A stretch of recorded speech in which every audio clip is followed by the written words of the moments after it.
बबरी ज़ेम्बो भिखारी फिर सब पिल गए। बबरी ज़ेम्बो भिखारी सारे पिल गए। फिलिप्स ने ठुकाई ऐसी की भिखारी पिल गए। तो भाई लोगों, welcome to Crick Swag. Ram Ram आप सब लोगों को, जय श्री राम और welcome to Crick Swag. Video को लाइक करें, चैनल को सब्सक्राइब करें। जी हाँ, पाकिस्तान फिर से जलील हो गया है। एकदम बदतरीन और एकदम जलील वाली शिकस्त उनको झेलनी पड़ी है न्यूजीलैंड के हाथों। और कैसे क्या शिकस्त हुई है मैच पर हम लोग बाद में आएंगे। सबसे पहले हम लोग बात करते हैं जो धमकी और वो जो गीदड़ भपकी, धमकी तो नहीं, गीदड़ भपकी जो मिल रहे हैं हमको पाकिस्तान की तरफ से कि हम तो भारत को हरा देंगे 23 तारीख को जो चैंपियंस ट्रॉफी में भारत के साथ होने वाला है।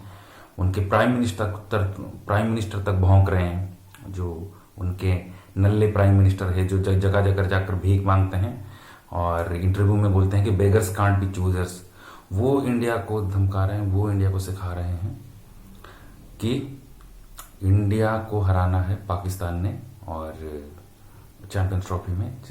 और जो हमारे फुरकान टट्टी जर्नलिस्ट हैं वो बोल रहे हैं कि ये जंग का माहौल है, हमने इंडिया को हराना है, पैगान हराना है। इनकी हार, इनके फटे हुए चड्डी, इनकी जो चड्डी उतारी है आज न्यूजीलैंड ने तो सबने मैच देखा होगा। मैं आपको थोड़े से डिटेल से और मजा देने वाला हूँ, क्या कुछ घटा क्या कुछ हुआ। ग्लेन फिलिप्स की पारी, भाई सलाम है तुझे भाई, क्या पारी खेली तुमने।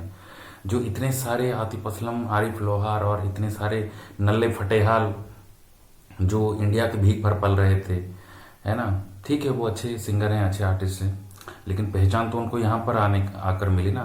मजाले कई बार मजाले उन्होंने कभी एक बार भी उनके गंदी कंट्री की जो गंदी सियासत है, जो वो इधर दहशतगर्दी मचाते हैं, कभी इस चीज़ को उन्होंने स्वीकार किया हो, कभी भी नहीं किया हो। इसलिए मैं पाकिस्तान के साथ मेरी कोई हमदर्दी नहीं है।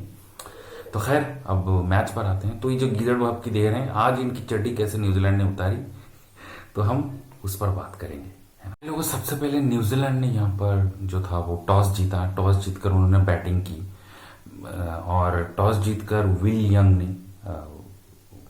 यंग ने कुछ 4 बॉल पर 4 रन बनाए। उनको शाहीन अफरीदी ने बॉलिंग किया। इनिशियली वो 3-4 ओवर में वो स्ट्रांग लगता है शाहीन अफरीदी, इसमें कोई शक नहीं है। उसके बाद रचिन रविंद्र है, वो 19 बॉल्स पर 25 रन किए, 19 गेंदों पर 5 चौके मारे। केन विलियमसन की जो उसके बाद वो न्यूजीलैंड थोड़ी ट्रबल में लग रही थी, 30 पर कुछ 2 विकेट गिर गए थे। उसके बाद केन विलियमसन और डैरल मिचेल के बीच में एक साझेदारी हुई, तकरीबन 80 रनों।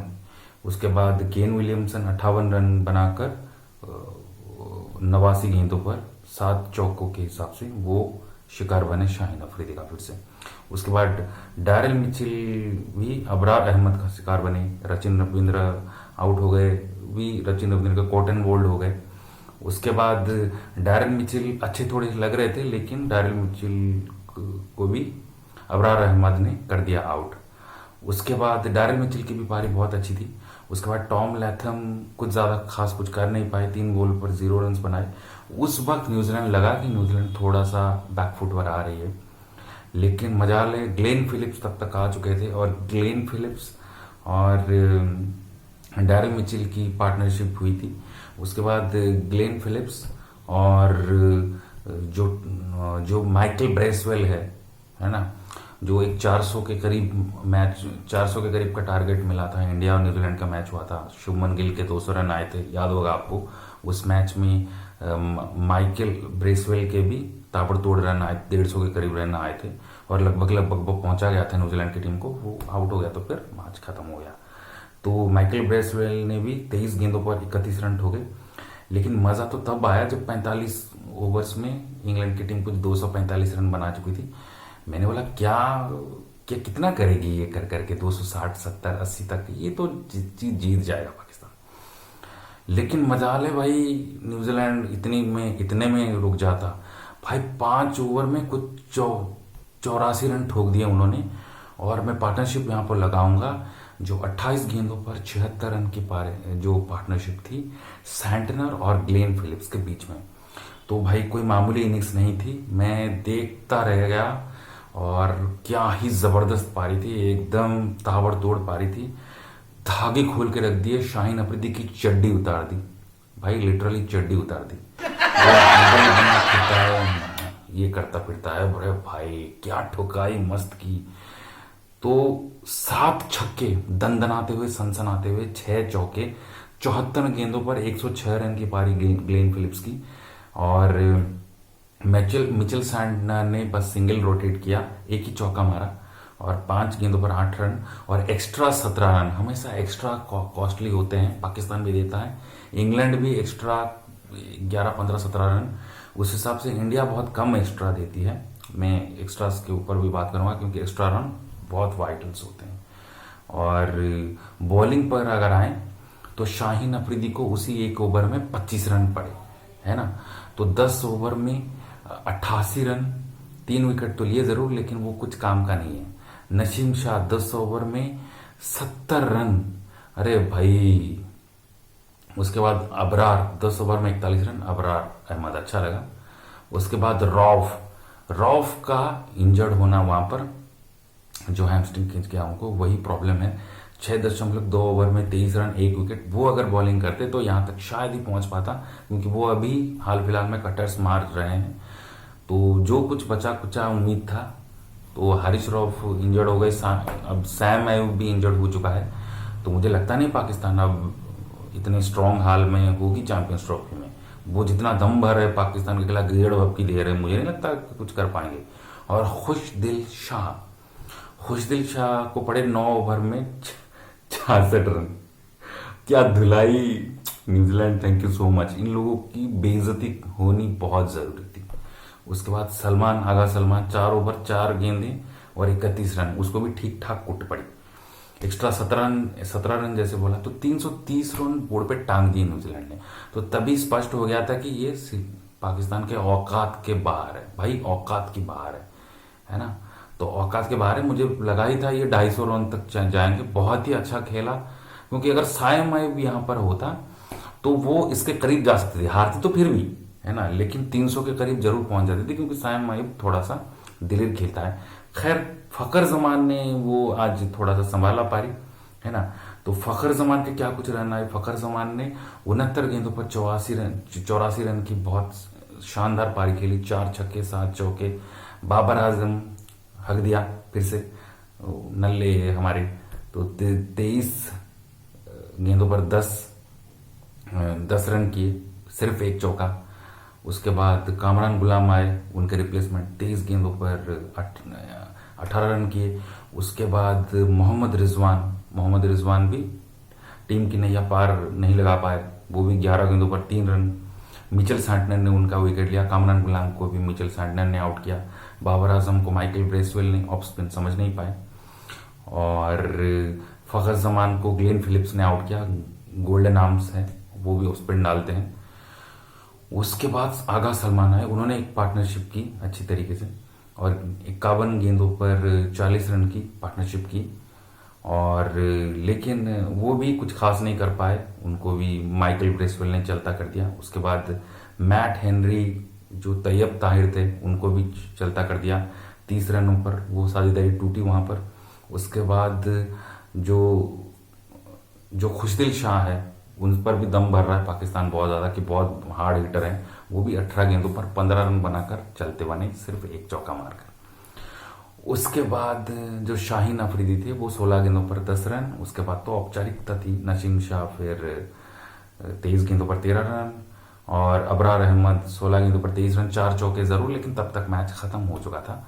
और हारिस रौफ तो रिटायर हेड हो गए, तो वो बैटिंग करने के लिए नहीं आए। तो चलते बने, फिर वहां पर कुछ हुआ नहीं। और न्यूजीलैंड की क्या कुछ बॉलिंग रही उस पर अगर हम बात करें तो मैट हेनरी ने यहाँ पर 9.5 ओवर में 53 रन, 3 विकेट लिए, 53 रन देकर, जो रूर के हैं और रूर्क तो वो उन्होंने 6 ओवर में 46 रन दिए। उनको थोड़े से एक्सपेंसिव रहे, उनको धुलाई किए हमारे जो फखर जमान है, 400 बना लेंगे, 400 बना लेंगे, वो गया ना 400। उसके बाद माइकल ब्रेसवेल ने अच्छी बॉलिंग की, 10 ओवर में 41 रन, 2 विकेट ऑफ स्पिन, जैसे वहां से अबरार अहमद ने किया था। और जो सीयर्स हैं उनको भी थोड़े से एक्सपेंसिव रहे, 6 ओवर में 39 रन। मिचेल सैंटनर फिर से 10 ओवर 41 रन करके 3 विकेट, हैंडी बॉलिंग, उन्होंने इंडिया के खिलाफ भी अच्छी बॉलिंग की थी मिचेल सैंटनर ने। उसके बाद ग्लेन फिलिप्स को 1 विकेट 3 ओवर में 18 रन देकर। रचिन रविंद्र को बॉल लगी यहाँ पर सर पर, वो बॉल देख नहीं पाए। रचिन रविंद्र 3 ओवर में 14 रन। तो इस तरीके से कुछ बेइज्जती हुई आज पाकिस्तान की, जो दम भर रहे थे भाई उतर जाओ भाई, औकात में आ जाओ पाकिस्तान। ओके, अब्बा कौन है याद कर लो, है ना। आप वहां से कुछ नफरत फैलाओगे तो यहाँ से जवाब तो मिलेगा भाई, है ना। हिंदुस्तानी लोग चूड़ी पहन कर तो नहीं बैठे हुए, और आप हिंदुस्तान के खिलाफ क्या कुछ गुड़ गोबर करते हो मैचों में, हमको सबको पता है। और पाकिस्तान फेवरेट थी, लेकिन आपको तो पता है ना, कि घमंड कभी भगवान सहता नहीं। ये जो कर्मा कर्मा बोल रहे हैं वो कि इंडिया ने उनकी भांजी मार दी, इंडिया ने उनका वाट लगा दिया। भाई इंडिया ने कुछ किया नहीं। इंडिया को अपने जान, अपने प्लेयर्स की जान, अपने खिलाड़ियों की जान, और अपने जो शायकीन हैं, आपकी भाषा में अगर बोले तो जो दर्शक हैं, उनकी जान कीमती है। अगर आपके कंट्री की जो हालात है, जो बमबारियां हो रहे हैं, जो आक्रमण हो रहे हैं, जो मैं नाम नहीं लेना चाहता था, BLA है ना, जो BLA है, TTP हैं, तो ये जो सारे काम कर रहे हैं, अब मैं क्या बोलूँ इन सब के ऊपर। आपको ये सब चीज़ें, आपके लिए ये सब चीज़ें नॉर्मल हो सकती हैं, आप खिलाड़ियों को भी सुरक्षित रख सकते हो, लेकिन वो जो दर्शक हैं, अगर उनको किसी ने किडनैप किया, उनको किसी ने बंधक बना लिया, उन पर हमला हो गया, है ना, ठीक है, आप इसमें दलील दे सकते हो कि न्यूजीलैंड आ रहा है, ऑस्ट्रेलिया आ रहा है, साउथ अफ्रीका आ रहा है, वेस्ट इंडीज आ रहा है, आपको क्या परेशानी हो रही है। भाई इंडिया को परेशानी है यहाँ पर, है ना। 100 लोग जो गलतियां करते हैं वो गलती सही नहीं हो जाती, ये बात याद रखना पाकिस्तानी। तो क्या ही जबरदस्त मैच हुआ, और इंग्लैंड ने एकदम चड्डी उतार के रख दी न्यूजीलैंड की। तो आपको वीडियो कैसी लगी? मैं वीडियो नहीं बनाना चाहता था, लेकिन ये फुरकान टट्टी, ये जो टट्टी मट्टी सारे, ये जो सारे जर्नलिस्ट हैं, है ना, एक तो स्टेडियम टाइम पर नहीं बना पा रहे हो, है ना, नल्ली औलाद हो, पैजानी लंबर बनता हमें ना तो बनाने के लिए कोई नहीं था, लेकिन मुझे बनाना पड़ा। और कल मैं अपडेट्स लेकर आऊँगा जो भारत और इंग्लैंड के बीच में जो मैच होने वाला है। दूसरा ODI हमारे ही इधर बारवाटी में हो रहा है। टिकट्स के भी कुछ पिक्चर लगाऊंगा, और जो हमारे दोस्त वगैरह कुछ जा रहे हैं, क्या कुछ अपडेट्स आने वाला है हम देखेंगे। और विराट कोहली के खेलने पर सस्पेंस बना हुआ है, वो खेल सकते हैं, वो फिट घोषित हो चुके हैं। और वरुण चक्रवर्ती क्या ये लोग बिठाने के लिए लेकर गए हैं, उस पर भी बात करेंगे। तो वीडियो अगर यहाँ तक आप देख रहे हैं, वीडियो आपको कैसी लगी आप कमेंट करके बता सकते हैं। वीडियो को लाइक करें, चैनल को सब्सक्राइब जरूर जरूर जरूर करें, और अपने भारतीय भाई को सपोर्ट करें। और वीडियो देखने के लिए आपका बहुत बहुत शुक्रिया। लाइक जरूर करें। धन्यवाद। शुभ रात्रि।